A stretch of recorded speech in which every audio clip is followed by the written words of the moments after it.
right, great, welcome. Okay, so we'll get started.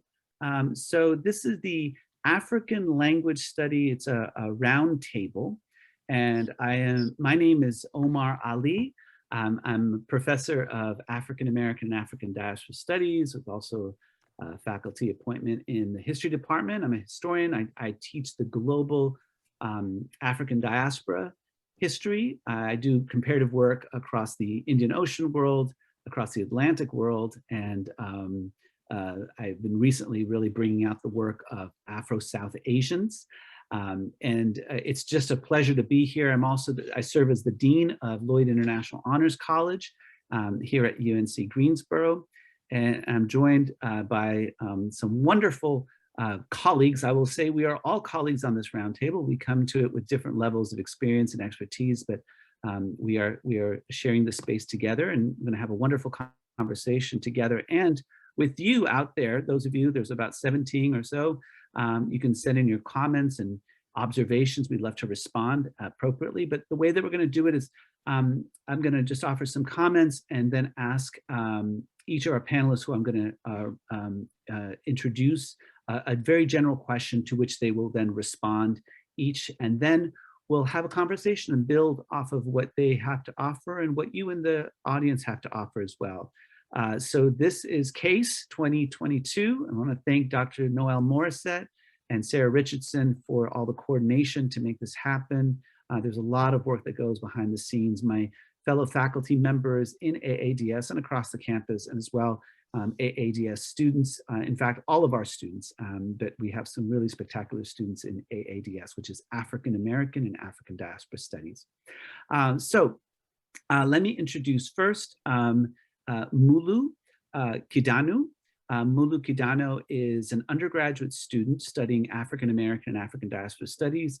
She transferred here about a year ago, and I had the pleasure of being her teacher in a class called Africans in the Greco-Roman World, where she just really was amazing. Everybody wants to have a student like Mulu in your class, that engaged.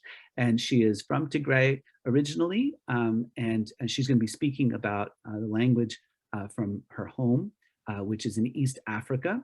And she's also serving as, in some ways, a cultural ambassador for her peoples at this moment, which is going through a very challenging time, and she'll talk a little bit about that. Next, we have Tiera Moore. Tiera Moore is a dear friend and colleague who I've known for many years. She is a graduate of UNCG, and also has like a whole bunch of like master's degrees. I don't even know how many at this point, but she has, I know, in liberal arts and also in international business. And she is a real entrepreneur, but really at heart a historian. And she's somebody who really has a passion for Africa. She has done work in her birth mother country. I'm not sure how to put the order right, but her mom her folks are from Nigeria originally. She grew up mostly here in North Carolina, but she spent time in Nigeria. She speaks Igbo, and she has also studied in South Africa, and is just a cultural ambassador of the continent, if you will, in the African diaspora, and a poet. So much to say about her. And she is beaming in from Mexico, actually. And so thank you for joining us. And then we have Professor Cassandra Workman. Professor Cassandra Workman is on the faculty here at UNCG. She is an assistant professor in anthropology. Her specialization is actually medical anthropology, with a PhD from the University of South Florida in 2013. And she's a biocultural anthropologist, and she has linguistic capacities in Africa, including Kiswahili, and it's wonderful to have your expertise here with us as we create our conversation. So with that, let me open with that question, which I offered you to reflect on. But before I ask the question, I just want to say some very basic things. So Africa is a ginormous continent. It is not a country. It is a continent made up of over 55 different countries, but that actually is just the beginning of the diversity. Linguistically, there are somewhere between 1,200 and 1,500 distinct languages spoken on the continent. In a place like Ethiopia, there's 80 distinct languages, just incredible diversity linguistically. And of course, with each of these linguistic groupings, there's also dialects and there's cultural distinctions. So when we talk about African language and African language study, we're talking about a very vast amount of space and over a long period of time. Languages are not static, they change over time, and we'll hear a little bit about that. And when we say African languages, there's a question that I'll be raising about what do we mean? At what point does something become African, or what is that process when you think about major languages that are spoken in Africa now? I personally, I was born in Peru. My mother is from Peru, my father's from India, but I grew up in part in North Africa. I spent about almost 5 years as a child in Algeria, so I grew up speaking French, and I could pick up a little bit Arabic here and there. But there are other languages that are spoken by large segments. But I think that when people talk about African language, talk about sort of indigenous languages, not the colonial languages. But then that raises questions of what is a colonial language? And you think about Zulu, right?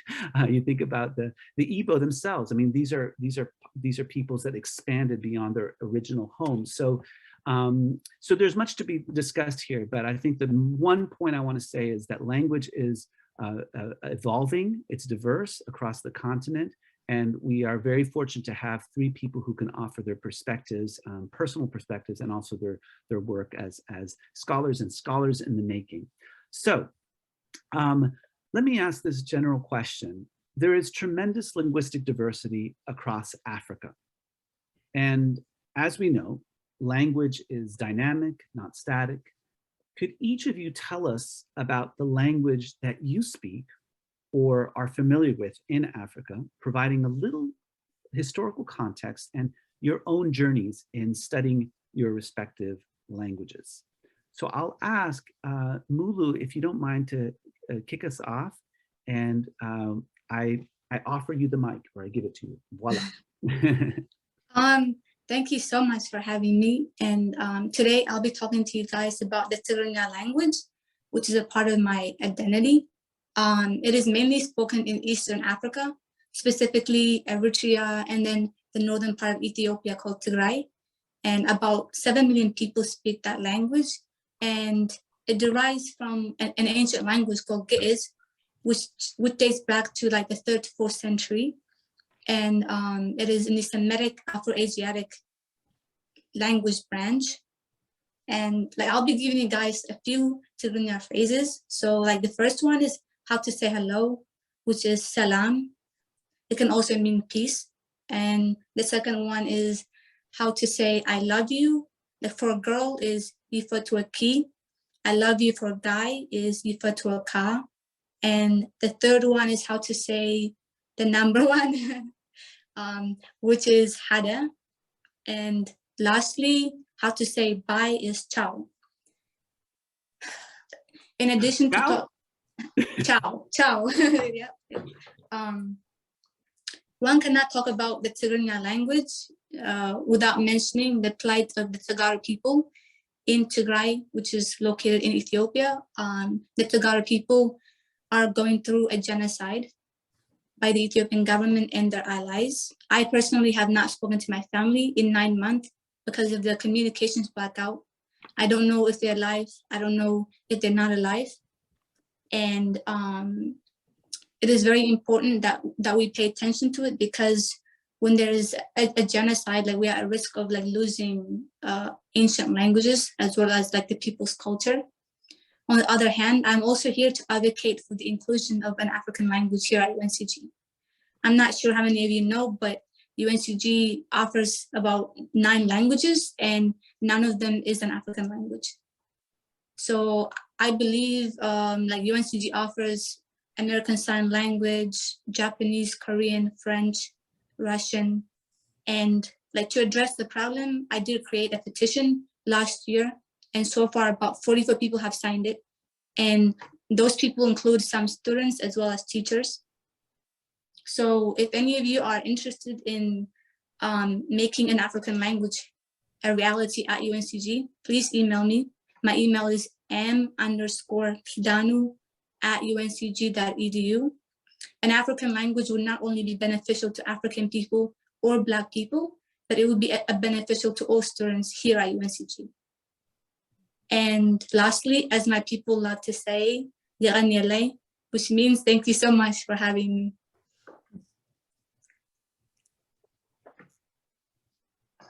Thank you so much. I was just trying to put your email address in the chat there. Let me put it in there so people have it. I think I have it right. M_Kidanu.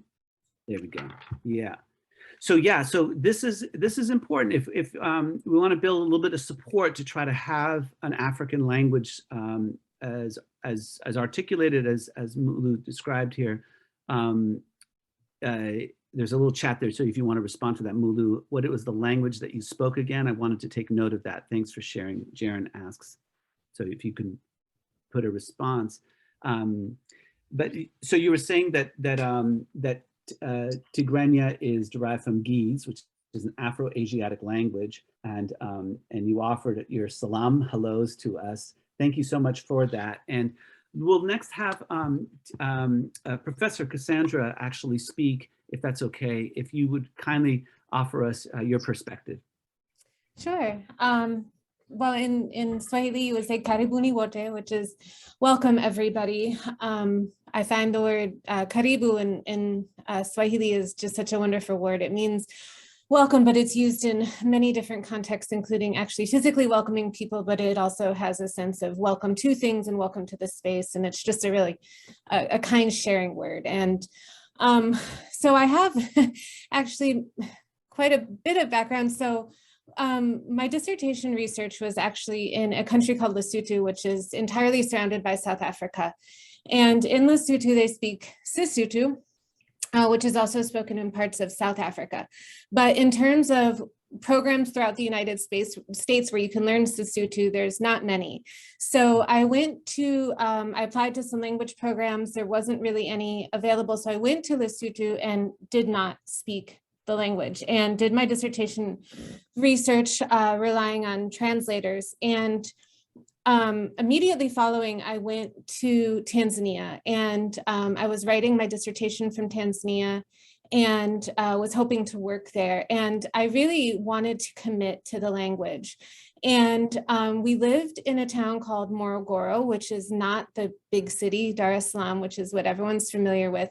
And the majority of people do not speak English. And, you know, Swahili was the language that Nyerere really wanted to make the language of Tanzania to bring Tanzanians together post-independence. Yes, Morogoro is beautiful. And so I took some formal lessons. I hired tutors. I was working full time. So what was really interesting was everyone I worked with was Tanzanian, but they wanted to practice English with me. And so I wanted to practice Swahili. But all of our neighbors spoke Swahili, and I really learned it by using it. I have, you know, my childcare was Dadaisha. Dada means sister, and she really became an aunt to our family, and is still, I consider her a member of the family. And we became so close, so she would correct my Swahili, but I learned by speaking.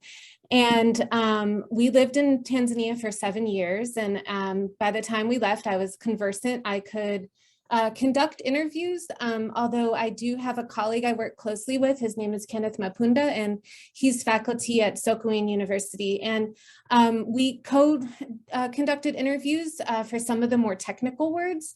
We were talking about sanitation, and also when people speak using euphemisms or, you know, phrases that I might not catch the meaning.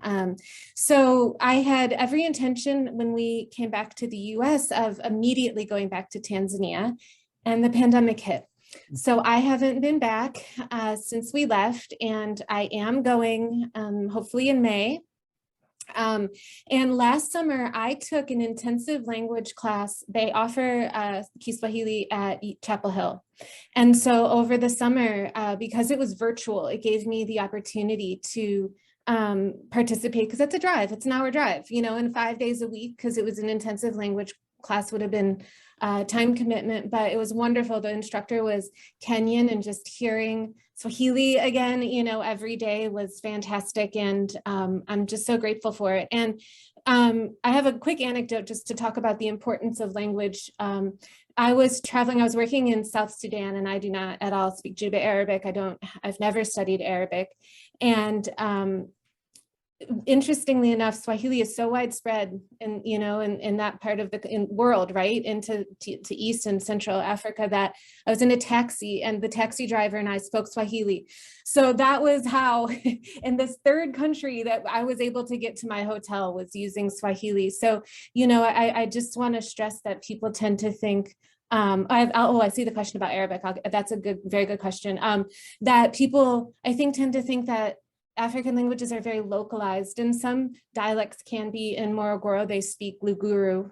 So actually Swahili is most people's second, third language, actually, and that's the national language along with English. And so most people speak 3 or 4 languages at the minimum, right? But, you know, languages are global nonetheless. And I guarantee no matter where I traveled, I could speak Swahili. But to answer your question, when I first started studying Swahili, I had heard that it was a blend, that it was a language that was a Bantu language, but also, you know, combined with Arabic. But when you study it, it's truly a Bantu language. They have Arabic, it has Arabic loan words, and there are some phrases, some greetings, you know, and some phrases in certain categories of words are borrowed. But I would say overall that, you know, that the structure of the language, it's very fully a Bantu language. Yeah. So, asante. Great, thank you so much. Yeah, and Bantu, in some ways, the Bantu languages are part of this larger migration of people that came from the area that we're actually transitioning to with Tiera in terms of Nigeria over the course of a couple, almost 2,000 years, 1,500 years for sure. People migrated and brought their languages from that part of Africa, that is the western part of Africa, with their tools and technologies and their genes, their themselves. And in some ways, linguists have been able to trace this migration through looking at language structure. It's fascinating. And so the languages that Professor Workman is talking about on the coast there of East Africa, the Swahili coast, that is very much, well, it's a Bantu language with Arabic loanwords. And Arabic is featured in a lot of parts. I mean, salam is also peace, as is said in Arabic, assalamu alaikum, which is, you know, peace be with you. So with that, we now transition to, thank you very much, Professor Workman. And with that, we'll transition to Tiera, who's going to talk a little bit about Igbo, mother's side Igbo, father's side Hausa. And so, Tiera. Thank you, Omar. Before I begin, I just wanted to say thank you to Mulu for providing such insightful context on your culture and some of the issues that you're facing there, and I wish you well. Thank you, Cassandra, as well. As Dr. Ali said, I'm Tiera. My family is from Nigeria. My father, the northern part, Kano State, he speaks Hausa. My mother is from southern Nigeria, and she speaks Igbo. So, Ke Kwano, or hello, how are you, in Igbo, or Sanana, hello, how are you, in Hausa. As far as languages go, it's been complex trying to learn multiple languages while also speaking in English, which is the primary language, or which is an official language in Nigeria as well. Igbo is a Bantu language, and according to UNESCO, actually, it is risking going extinct by 2025. And that is due to, well, largely due to colonialism in the country. We went through a large era where Igbo was not promoted to be spoken over English, even to the point where if you wanted certain jobs or you wanted to attend certain universities, you had to speak English. So language is, it's critical because it's a part of history and it's a part of your culture. So I'm working on trying to become more familiar with both of my parents' languages, just so that I can preserve them if I have children, or just preserve and share with other people. And that's the case in many African countries, but Igbo itself is very diverse. There are many different dialects, even in Africa, even in Nigeria alone. So that also makes it sort of difficult to learn. And as Dr. Ali said earlier, languages change over time. So for instance, the Igbo that my mother speaks is not the Igbo that my generation speaks. Some words have changed, tones have changed. I'll share an interesting story. Here in Mexico, there are quite a few Nigerians. Surprise, we've branched out everywhere. And that is one thing I have noticed. Some of the Nigerians here, they speak a different dialect of Igbo, but it's normally just a distinction by a few letters. So I'm able to speak with them just by changing certain letters. And I think that's important for not only for Africans to communicate their diverse languages, but also as we move into the rest of the world, for us to speak English, but also to try to educate and engage with Americans and other Black people throughout the diaspora in our language, especially adding to Mulu as well. It would be wonderful to see an African language taught at UNCG, although a language such as Igbo or Hausa would be quite difficult because it is tonal. So you can say the same thing in multiple ways and it will mean different things, such as if I say Igwe, it will mean chief. But if I say Igwe, it may mean pot or soup, depending on where you come from. So that makes it challenging to teach to others, especially in English, where the language is quite straightforward. It doesn't matter if you say hello, you know, in a certain tone, it still means hello. So it's a sort of a simplicity that's not granted across African languages, at least Bantu speaking languages.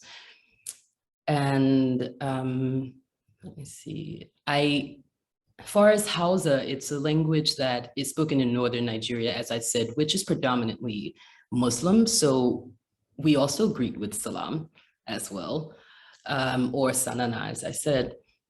And I'm hoping that even though those languages are very particular to their area, I haven't seen much of Hausa spreading out of Nigeria per se. I still think it's important for tribal specific languages such as that to still be preserved as well. So thank you. Great, thank you so much, I appreciate that. I wanted to ask some questions, and yes, and thank you, Logan. Yeah, folks should feel free to ask questions in the chat, which we'll have panelists respond to, but I wanted to give just an observation and also ask if you wanted to respond in any particular way to each other on this panel. But I was thinking about this, how there's this linguistic theory that came about in the early 20th century called the Saphir Wharf hypothesis. And it basically argues that that the structure of languages basically determine a native person's perceptions and categories of the world. And that in some ways, the kind of language you speak really shapes the world that you see and are part of. And there's a lot of pushback among linguists around some of these ideas, but intuitively, I speak 3 languages. I speak both English, French, and Spanish. My mother is from there. And then I can understand a little bit of Urdu from my father's side, and I can read some Arabic. But in terms of speaking it, I feel different when I speak English than when I am speaking in Spanish. And even if I'm speaking English at home with my wife, who's Colombian, it feels different than when I go into Spanish. It just feels different. But I was wondering if you might comment on this idea of language is really shaping how you comport, how you see the world. I'm always curious to see people who speak multiple languages, what their feeling is. And also, I think it does make a difference if you grow up speaking it as a child and when you learn it. I suspect, like if I was to learn German, and I know like 4 sentences in German, I think that it would be a different thing. But that's an open question. So maybe, Mulu, what do you think? We'll just go in that order, if that's okay.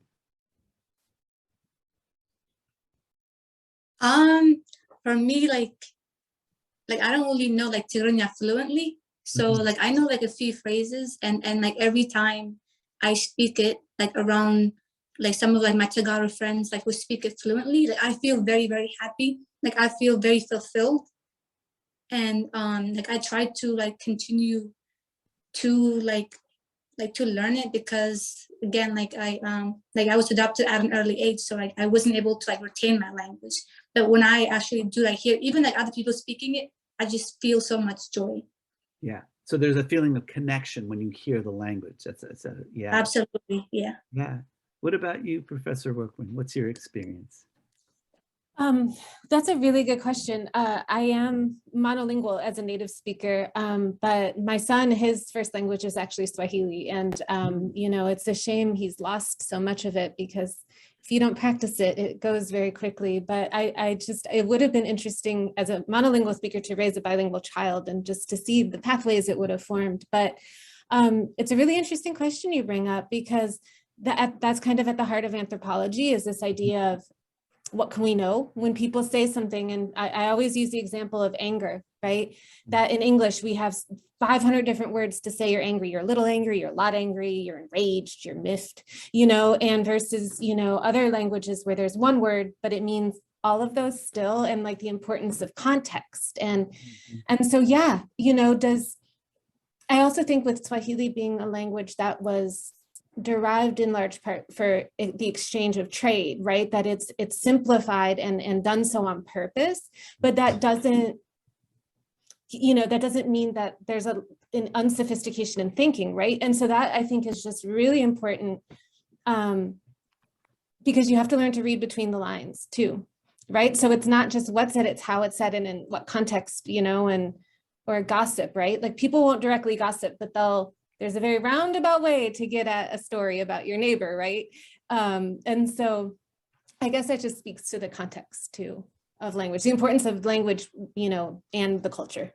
Right, right. Thank you. Yeah. T, what do you think?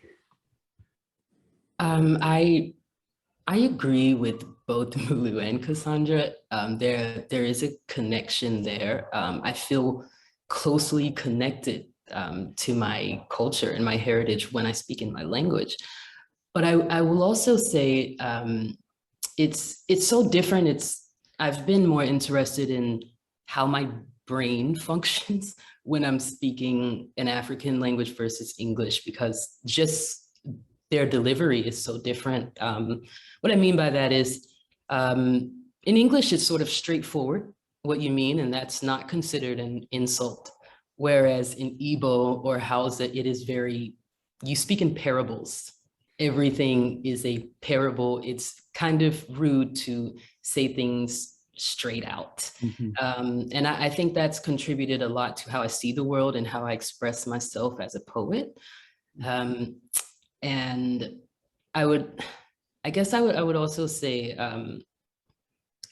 far as thinking and observing in my language, that's another reason why I think it'd be great for UNCG to have this language, because even the behaviors and the mannerisms are different. And I think it could open up Native American speakers to maybe being more cognizant of how cues and nonverbal language even plays into how you're speaking. If you're speaking in a foreign language, it's a lot of hand movements, a lot of facial expressions, a lot of movements that are sometimes saying more than the words you're speaking.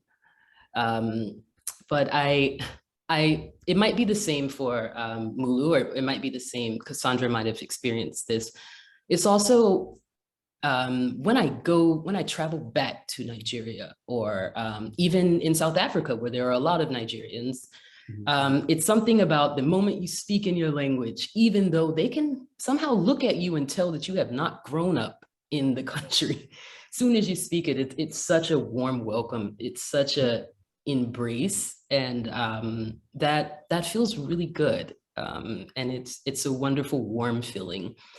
And I think that's one thing language is able to do. That also points for students studying abroad in the International Honors College.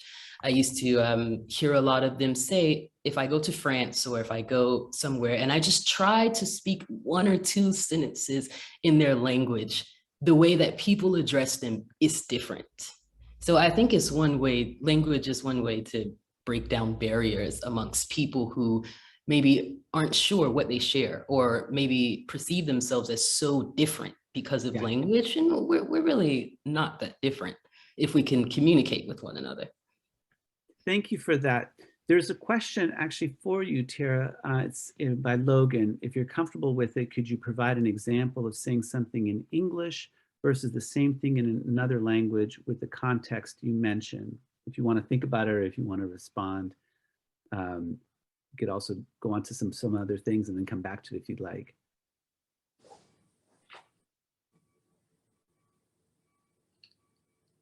Tiera? You seem like you might be frozen. It looks like you're frozen right now. Do these people see her as frozen? Yeah, okay. All right, we'll come back to this. So I guess one of the questions I had was, what is an African language? So now there are, huge parts of, in Senegal, for instance, where people are speaking French. Hi, T, welcome back. Yeah, you're still muted. You're muted. Yeah. Hi. Hi, welcome back. Welcome back. I was just asking about that. I was just asking a question. There is a question for you in the chat, if you can see that. Yes. Okay. And but as you're contemplating that, I wanted to ask the question of what is an African language? Can we consider a language like French, which is clearly not, well, French is from France. At what point does it become an African language? Because as I've been talking about, language is fluid, it's flexible, it changes over time. So at what point does it become African, or does it ever become African? Do we have to call it something else? I know distinctly, that the French that's spoken in Paris is different from Dakar. It's just a different kind of French. The sounds are slightly different, and some of the words are different that are used. So I was wondering what you all thought about that. Could French ever be considered an African language? Could English, for that matter, given that it's spoken in so many countries, witness Ghana, Nigeria, etc. Yeah, that's an open question for everyone. And does anybody have a response? It's probably better for me to call on somebody. Yeah. Go ahead, Mulu. What are you thinking? Do you think that? Yeah. It's a very complex question. I was just thinking about it. I think, at least to me, when I think of African languages, I think of languages that are indigenous to Africa. Mm-hmm. Mm-hmm. But would I ever consider English or French an African language? I wouldn't, because of the way it got there was in a very violent way. Yes. Okay. Thank you. Yeah. Cassandra, would you like to also add? Sure, that's a really fascinating question. When I was working in Mozambique, actually, prior to my dissertation research, and the US Embassy I was at USAID, they had just switched to Portuguese because it had been English only, even though the dominant language is Portuguese. And that at the time seemed like this revolutionary step to actually have daily business spoken in Portuguese. But as you said, that's a colonial language. So how revolutionary is it? But then in Mozambique, there's how many hundreds of languages, right? And so, and even Nyerere, with Swahili, the emphasis was on making it, everyone speak it to bring everyone together as a nation, as opposed to being different groups. And so I think it is just a really fascinating question. Mm-hmm. But we tried listening to the news from Portugal and I couldn't understand it. I think Mozambican Portuguese is very clear. Yeah. And so, other countries, it's a very, very different dialect. Absolutely. That my experience of Spanish, like, I mean, if you get a group of Cubans together, and especially if they've had a little something, forget, Yeah. I can't understand what they're saying. Right. But what's, you know, I can't, because the Peruvian Spanish is very different. And in Colombia, if you're on the coast, it's closer to Cuba. That is, you can understand each other. But actually, if you're like up in the Andes, if you're in Bogota, it's a different kind of Spanish. I mean, not so different, you can understand, but I experienced that in terms of Latin America and Spanish. But T, did you want to respond to that and then maybe go back to that question that's in the chat? Yeah, well, I don't think English or a European language would be considered African, but it has surely been Africanized, I would say, with languages such as Francophone in many African countries, or even in Nigeria and most Western African countries. The way we are able to communicate if we don't speak each other's language is Pidgin, which is like a syncretic language which fuses English and our local language. Like, for instance, if you wanted to say hello in West African Pidgin, you would say how far, which how far to an American would be a distance, but to us it means like, how are you? Like, how have you been? So I guess we've Africanized them. Africanized, that's a really good way of putting it. And I like that Africanized suggests sort of change, right? A movement, sort of change. And I was thinking about, there was a wonderful book called Braiding Sweet Grass that was written by a Native American biologist. I'm trying to remember her last name. I think it was Robin Kamara. I'm not 100%, but the book is called Braiding Sweet Grass. And you mentioned, I think, to Native Americans at some point in your presentation. And I was thinking about like how what she says is that in Powhatan, 70% of the words are verbs versus about 30% that are nouns.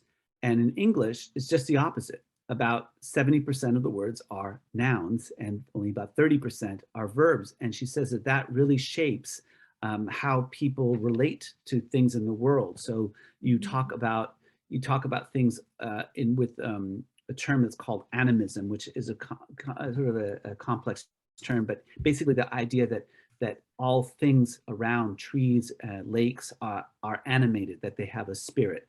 And so you relate to things with a kind of respect in Powhatan that you don't do in English per se. And she says it's in part because of the way that you don't objectify things. You treat it as sort of a living thing with so that you're in relationship with. So that's interesting. But did you want to respond to the chat question about an example, and then we can go to Christians? Yeah. Yeah, sure. Two very brief examples. One would be in Igbo, say you fall down or say anything bad happens, we would say Indo, Biko Indo, which means sorry. Anything can happen. But in America, in the United States, sorry is only used if you do an action to someone that is harmful. Whereas for us, it is used for everything. Like, even if you were walking down the hall and someone else unrelated to you drops their books or something, you would say Indo, Biko Indo, and you would help them. Whereas, to an American, they're like, why are you saying sorry? You did nothing to me. An American wouldn't go up and say sorry. Yeah. In any extent, but we would, because it's just considered courtesy. Yeah. And it's a sort of a shared feeling. And I think that goes a lot to do with this idea of collectivism that we have, whereas it isn't really individual. It's always sort of if something happens to you, can wanye or can you woko, something happens to my sister or my brother, it is I as well. So that is very different.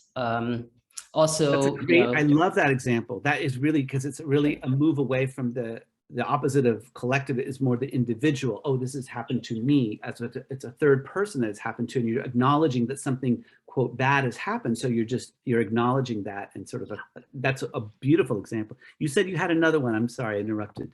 No, it's okay. Just very quickly. here you would just say, what is your name? And the person would say, you know, their name. But there you would say, Ke kwano giniahambo, which is, you know, how are you called, or who is your family, which is very different from just who are you? Once again, to that individualized idea of identity that we don't more so have. Yeah. Those are great examples. Yeah. Mhm. Yeah. Did others want to add to that, or we can go on to some of the questions, other questions in there? I see there's several. I know Dr. Morissette, you have, she says, you have all talked about language as a living thing. Would anyone like to talk about written African languages and whether that is a different consideration? I think of Achebe and Ngugi on language and publishing.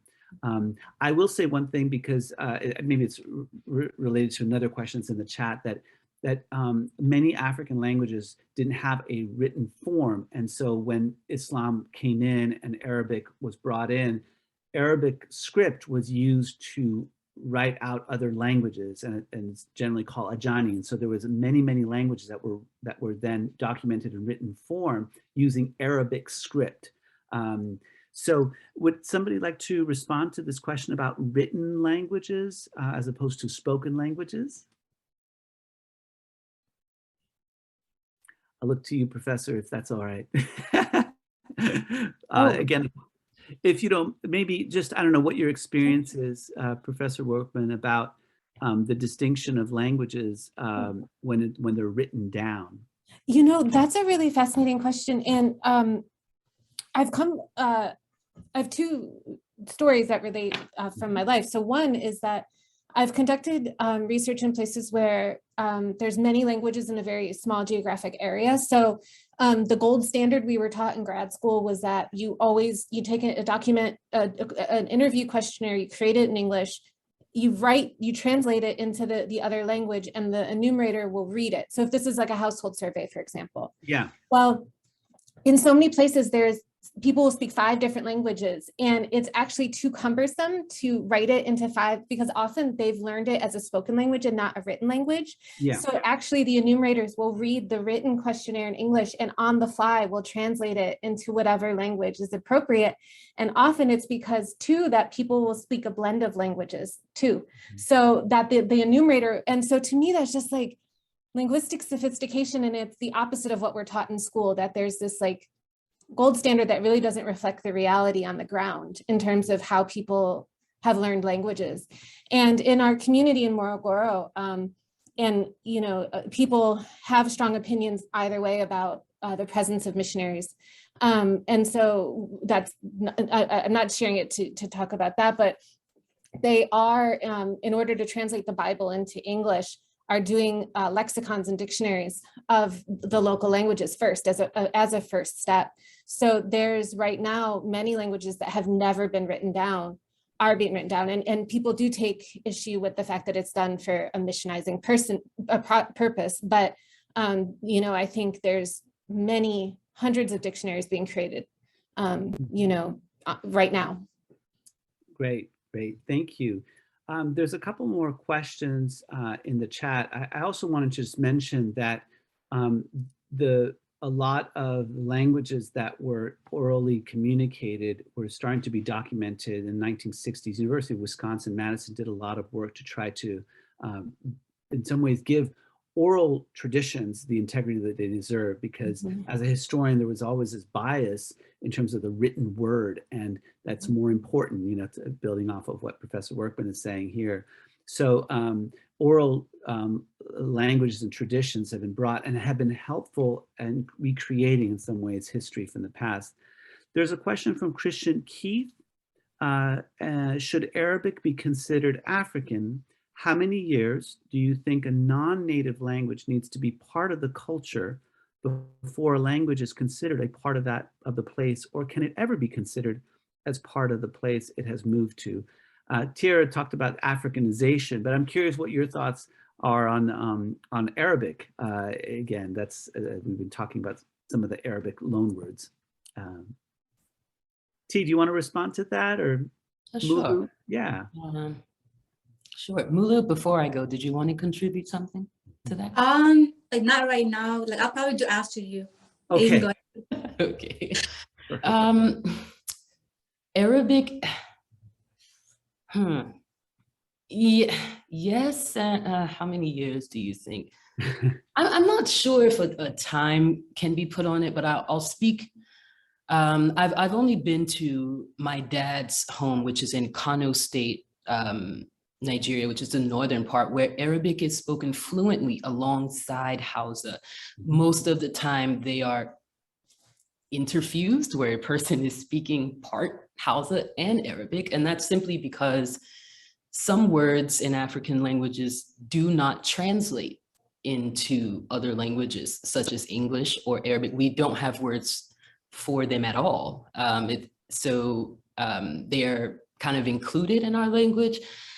Is Arabic considered part of it in Nigeria, like the northern part? I'd say yes, because Arabic is tied to Islam as a religion, which is the predominant religion in northern Nigeria. So where they're reading the Quran and other texts in Arabic, not Hausa. So it's quite, I don't know, just formally used alongside Hausa. So in a way, it's non-native, but it's considered just as important as Hausa. And I don't think, but I guess that also depends on generations who you're asking that question, because if you were to ask older generations who are not so fond of colonialism entering Nigeria, then perhaps they would say never. It would never be part of the culture, and they would prefer it to be removed.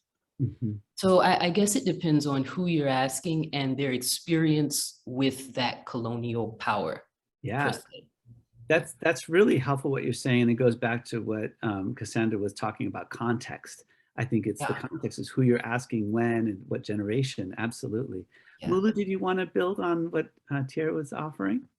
Yes, I think I'd say it could be considered an East African language, because like specifically like in Tigrinya, like there's like a lot of like similarities between Tigrinya and Arabic. So I think like it would be good to like acknowledge that it actually does exist, but like would I consider it an African language? Maybe like to some extent, yeah. Yeah. Because like there's so much similarities between my language and Arabic. Yeah. It's interesting. It's not always crystal clear, right? Exactly. It's very interesting, I think. Yeah. One of the things there was a very important early mid-20th century philosopher named Ludwig Wittgenstein who talked about language, and he was challenging the idea of language as sort of in the way that it would be representative of the world in some direct correlate, sort of mathematically tight way. There was this whole movement in the early 20th century to try to mathematize or make language very systematic. And he said, no, it's much, so as he developed his thinking around this, he actually believed that language is really an activity. Yes, it denotes things, like I'll say, oh, this is a Swiss Army knife, but it's also me communicating something to you. It's about social connections, to speak to some of what Tiera was saying, what Mulu was saying, and what Cassandra was saying as well. Language is used for many, many different things. And so I think that language is ever changing. It is not just about what the word means. It's also about how it's said, right? You talked about language. What is the thing you would say, tonal language, like Chinese, I think, or Mandarin is tonal as well, I believe. But you were saying that Igbo is tonal. But how you say things, also your body language. You said that people use their hands more, I think, T, all right? So all of that is part of the mix, I think. It's 12:53 right now. There's one more question in the chat. It says, from Alex, I'm also curious to hear your thoughts about the impact technology and digitalization have on language. I would love to hear more about the effects of comprehending extinct or almost extinct languages through a digital means from anyone, or from everyone, sorry. Maybe we'll start with Cassandra, if you don't mind. Sure. Well, I can say you think you know a language until a young person texts you. And then you're like, hold on. Like one of my Mozambican colleagues put BJ and I was like trying to figure out it's Bejos, right? So they've shortened it. And so I think too, like, it's a whole, emojis and speak on, texting is a whole other language, it seems. But gosh, I think it is really interesting because cell phones, for example, are so ubiquitous. Everyone has a cell phone regardless. And so that I think too, it enables a worldwide form of communication that's unparalleled in the past. Like I could text my Tanzanian friends right this minute if I wanted, right? And so I can't really speak to extinct languages or languages that are falling out of fashion, but I do think communications, digital technologies and digital communications are opening languages much more widely. Wonderful. And that in some ways bodes well for languages that are on the brink of going extinct to be able to capture it in ways that, even, ethnographers of the 19th century would have loved to have had, a smartphone to go in and record people and what they said. So that's a good thing. In some ways, language can be eviscerated by technology, but can also be maintained. T, would you like to respond? Yeah, two quick thoughts briefly. One, yes, technology is very helpful, and it's changing constantly, right? Before, Google Translate was there, but now they have all these apps where you can speak and it can directly translate for a person, and they can hear it and reply. So perhaps that's very helpful to connect people. And it's also challenging because if you're using Google Translate, let's say, it's when a language has multiple dialects, it's difficult because what dialect are they translating in? It might not be the correct dialect that person speaks. For instance, if a person was to use Google Translate and they were to type in Igbo as a language, they would only be giving you one dialect, but Igbo is spoken in dozens of different ways across a large, region. So it's still challenging, but it's very helpful even for extinct languages, even if it's just on an introductory basis. It gives a person context to what that language looks like or what it sounds like, at least. And that's bridging gaps in ways we couldn't before. Sorry, I was muted. Thank you so much for that, T. Mulu, would you like to offer any concluding thoughts before we do a little final round? No, but I do have a question that I think people might find helpful, if that's okay. Yeah, please. Yeah. And this question is for Cassandra. Me and Miss Noel were talking about, we did establish the Swahili conversation table. Mm-hmm. And I was wondering, would you be willing to be a part of it and you can teach us some Swahili? Sure, absolutely, count me in. That's wonderful. But to speak to what you said about Google Translate, it's the same if you put, it's Kenyan Swahili in Google Translate. And also my Swahili teacher said that every student would put for Thanksgiving that they were eating turkey, but Google Translate was saying a Turkish person instead of the bird. And so he had to warn us, if you talk about the Thanksgiving holiday, do not use Google Translate. That's hilarious. Yeah. Well, friends, thank you so much. I just want to ask you, each of you could say, how do you say thank you in the different languages? In Igbo, how would you say thank you, Tiera?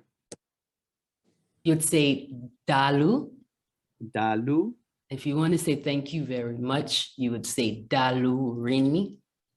Dalu rini. Okay. And in Kiswahili, how do you say thank you? It would be asante, and then asante. Very much would be asante sana. Okay. And Mulu, how do you say thank you in Tigray? You say yakaniyalay. Say it one more time. Yakaniyalay. Ya ami ane. Yakaniyalay. Yep. Ani ale. Well, ya ani ale asante sana dalu remi. Thank you. Dalu irini. No, sorry, dalu, what is it? Dalu irini. Ireni. Dalu ireni. There you go. Perfect. I'm going to have to work on that. Want to thank each of you for your wonderful presentations and comments and the conversation. Everyone in the audience who's been listening in and your questions. Thank you so much for this. And I hope you enjoy the remainder of the CACE conference. Take care, everybody. Thank you all so much. Thank Thank you, you Mulu. so much. Bye. Bye-bye. Thank you Bye-bye. again.